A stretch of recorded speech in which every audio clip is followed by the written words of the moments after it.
లైఫ్లో రిలేషన్లో ఉన్నోళ్ళు బాధపడుతున్నారు, పెళ్ళైన వాళ్ళు బాధపడుతున్నారు, సింగిల్గా ఉన్నోళ్ళు బాధపడుతున్నారు. మరి బాధ లేని వాళ్ళు ఎవరున్నారు? అందుకే సినిమా థియేటర్స్, షాపింగ్ మాల్స్ కన్నా ఎక్కువ టెంపుల్సే ఫేమస్ అవుతున్నాయి.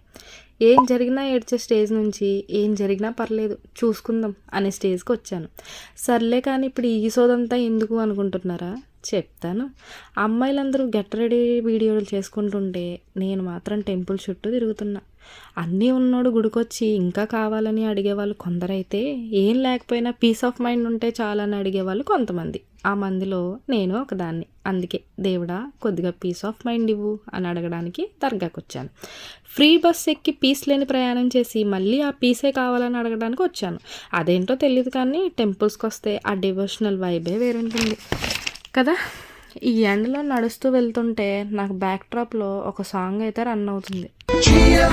చేతిలో గీత అరిగింది, నుదుటిపై రాత చీకటైంది, లైఫ్ అంతా పెదవి ఎండిపోతుంది, కడుపు మండిపోతుంది, పులుసు గారిపోతుంది, ఎందుకిలా నా కర్మ